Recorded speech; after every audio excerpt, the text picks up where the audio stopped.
Bom, gente, terminamos de ver aí os auxiliares do empresário, né? Terminamos de ver. E agora nós vamos falar sobre personalidade jurídica. O que é personalidade jurídica? Para vocês saberem o que é personalidade jurídica, devem ler o que está escrito no artigo 40 do Código Civil, né? O que é personalidade jurídica? É o nosso conceito legal, a nossa norma legal que estabelece a personalidade jurídica. O que nos chama a atenção e que é interessante para nós nesse momento, muito interessante, diga-se de passagem, é o disposto no artigo 44 do Código Civil, que estabelece que as pessoas jurídicas de direito privado são, letra A, associação, B, sociedades, C, fundações, D, organizações religiosas, E, partidos políticos e F, empresas individuais de responsabilidade limitada. Essas são as pessoas jurídicas de direito privado. Ah, mas não, são só essas. No nosso, as pessoas jurídicas de direito privado aqui do nosso direito brasileiro são essas daqui, certo? Então, o que interessa para nós aqui no direito empresarial é o que está na letra B, que são as sociedades, e na letra F, que são as empresas individuais de responsabilidade limitada. Significa que nós não vamos estudar aqui associações, fundações, organizações religiosas e nem partidos políticos, certo? A partir de que momento a pessoa jurídica, vamos dizer, ela tem a sua existência legal? A partir de quando, né, nós temos aí a certidão de nascimento da pessoa jurídica, temos o nascimento, né, propriamente dito, da pessoa jurídica. E aí nós temos a regra do artigo 45, né, que diz: começa a existência legal das pessoas jurídicas de direito privado com a inscrição do ato constitutivo no respectivo registro. Então, qual é o respectivo registro? Se for uma sociedade, por exemplo, empresária ou a sociedade empresária, nós estamos falando da junta comercial. Se for uma sociedade simples, vamos ter uma aula específica sobre sociedade simples, vai ser lá no cartório de registro de pessoas jurídicas, né? Se for uma sociedade de advogados, vai ser na OAB. Então, nós temos, o momento da existência, começa a existir a personalidade jurídica, a pessoa jurídica de direito privado, no momento da sua inscrição lá no seu respectivo registro. E o que é personalidade jurídica? O que podemos entender aí como personalidade jurídica? Personalidade jurídica, de forma bem simplificada, é a aptidão para adquirir, uma aptidão genérica, para adquirir direitos e contrair obrigações. Não tem mais o que se falar. O que é personalidade jurídica? Essa aptidão genérica para adquirir direitos e contrair obrigações, que é o que se faz durante toda uma vida, certo? A função da personalidade jurídica, nós podemos destacar aí pelo menos três funções. Elas acabam se entrelaçando e quase se confundindo, A primeira função da personalidade jurídica é a limitação dos riscos empresariais, É a primeira grande limitação. Ou seja, eu estou tirando, que é a distinção patrimonial, que é a outra função, Eu tenho o patrimônio da sociedade, tenho o patrimônio dos sócios, ou seja, são coisas totalmente distintas, separadas, não se confundem, E a outra função é a vontade e responsabilidade patrimonial própria, ou seja, a pessoa jurídica tem vontade e responsabilidade, de um campo, e a pessoa do seu sócio tem outra vontade, outra responsabilidade lá no outro, uma responsabilidade patrimonial totalmente diferente, Então, quando, uma das funções, as três funções aí da personalidade jurídica são essas: limitação do risco, distinção patrimonial e vontade e responsabilidade patrimonial própria, Vocês podem ver que uma é quase consequência da outra, Personalidade jurídica. Gente, teorias sobre a personalidade jurídica são muitas, Então, como o assunto é tranquilo, dá para você ler, Qualquer doutrina que você adotar vai ter doutrinadores que vão ser mais extensos, outros menos extensos, mas identifiquem cada uma dessas teorias sobre a personalidade jurídica. Não é complexo esse tema, por isso que a gente deixa para que vocês estudem em casa. Personalidade jurídica, de forma geral, vamos colocar assim, o que é a teoria mais, depois de estudar todas as teorias, podemos chegar a uma conclusão, E a conclusão que a gente chega é que personalidade jurídica é uma criação fictícia do direito que atribui a determinados entes enumerados em lei, leia-se artigo 44 do Código Civil, a possibilidade de adquirirem direitos e contrair obrigações. Então isso, seria personalidade jurídica, uma teoria, né? Vamos dizer assim, o resumo do resumo do resumo de todas as teorias né, sobre a personalidade jurídica. O que é interessante notar é que, ainda que detenha uma personalidade jurídica, algum daqueles entes ali do artigo 44 do Código Civil, a atuação da pessoa jurídica se dá somente por ato humano. Lá no final, qual o exemplo disso? Lá no final do dia, quem vai fechar as portas da empresa, vamos dizer assim, vai ser alguém, vai ser uma mão, né? Ah, não, mas hoje em dia tem eletrônico e tal, né? Aperta um botão, mas quem que vai apertar o botão?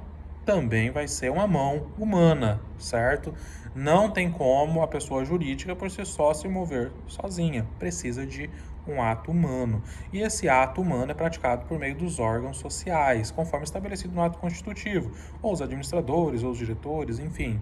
Né? Nós vamos estudar isso também nas próximas aulas. Então ela atua, né, a pessoa jurídica, ela atua por um ato humano, precisa de uma intervenção humana, ela não anda com as próprias pernas, ela não tem pernas sozinha, né? As pernas que ela precisa é de um ser humano, em resumo.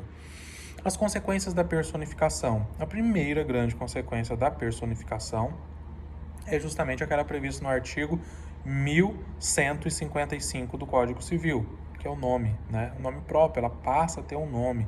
É como uma criança quando nasce. A primeira coisa que dá é o nome. Você vai lá e registra o menino. Então, a primeira consequência é ela ter um nome próprio. A segunda consequência é a nacionalidade, que a nacionalidade, né, pode ser brasileira ou estrangeira. Nesse caso, se for brasileira, né, conforme previsto no artigo 1126 do Código Civil, se for estrangeira, conforme o artigo 1134 também do Código Civil. A outra consequência é ela ter domicílio, né? Artigo 75, inciso 4 do Código Civil. Isso é importante e relevante, inclusive, para aspectos tributários. Para quem já estudou, para quem for estudar direito tributário, vai ver que o domicílio fiscal, né, ele faz muita diferença, ou ele faz, né, é um aspecto importante. A outra consequência é a capacidade. Aí podemos dividir a capacidade, né, de forma bem simplificada mesmo, em capacidade contratual, né, que é de contrair obrigações, de assumir obrigações, enfim, e a capacidade processual, ou seja, nos termos aí do artigo 1022, ela vai poder demandar em juízo e ser demandada, ela vai poder contratar e ser contratada. Então essa é uma consequência, né, da personificação, essa capacidade para ser parte no processo e para ser parte em negócio jurídico de forma geral, vamos colocar assim. A outra consequência, que nós já até falamos, né, é a existência distinta dos sócios. Os sócios, as pessoas dos sócios não se confundem com a pessoa jurídica, né, não se confunde com a sociedade, por exemplo. E o outro aspecto seria a autonomia patrimonial, né, que está vinculado ali, assim, ou é uma consequência da existência distinta dos sócios, né, em alguns casos. E aí nós podemos ler o que estabelece o artigo 1024, né, autonomia patrimonial, norma de sociedade simples, que vocês vão, né, nós vamos falar muito sobre esse 1024, e também o artigo 1052, que é regra de sociedade limitada, que a gente vai estudar bastante lá em sociedade limitada. De forma geral, nós podemos, né, de acordo com o que nós vimos aqui assim, colocando a coisa num campo bem prático, nós podemos ver que existem algumas vantagens, talvez, na personalidade jurídica. Vamos pensar no aspecto prático, não só no aspecto teórico, acadêmico. Quais são as vantagens da personalidade jurídica ou da pessoa jurídica? Para as sociedades empresárias, primeira grande característica é a limitação da responsabilidade do sócio, que pode ser alcançada aí por meio de uma sociedade limitada, uma limitada unipessoal, uma EIRELI ou uma sociedade anônima. Né? Todas essas têm, né, possibilitam uma ampla segregação do risco empresarial. Há uma ampla também segregação patrimonial, ou seja, o patrimônio do sócio não se confunde com o patrimônio da sociedade. Talvez tenham vantagens tributárias? Talvez tenham também, né? Porque além de a pessoa jurídica, a tributação ela é regulamentada ela tem um regulamento diferente da tributação da pessoa física, até mesmo a questão de imposto de renda, a pessoa física fica muito mais elevado, a alíquota máxima de 27,5%, enquanto a depender do regime tributário aí de uma sociedade, nós vamos conseguir, por exemplo, né, no Simples Nacional, a partir de 4%, a depender da atividade. E para aquelas sociedades não empresárias, né, quais seriam as vantagens? Se não tem limitação de responsabilidade, não tem segregação, né, nem patrimonial e nem do risco, ou não tão ampla, né? Seriam então vantagens apenas tributárias? Digo a vocês que se fosse apenas pelas vantagens tributárias já valeria muito a pena, certo? Então nós temos vantagens realmente na existência aí da pessoa jurídica, certo? Como nós vimos, a grande característica da pessoa jurídica é ela segregar, né, patrimônio e responsabilidade. Existe hoje, né, a tal teoria da desconsideração da personalidade jurídica, muito amplamente utilizada, né, nos nossos tribunais. Então, enquanto a personalidade jurídica ela permite uma proteção, né, uma proteção, uma segregação patrimonial, justamente quando houver um uso inadequado da personalidade jurídica, nos termos do artigo 50 do Código Civil, nós vamos ter aí uma exposição anômala, né, uma utilização anômala ou ilegal da personalidade jurídica.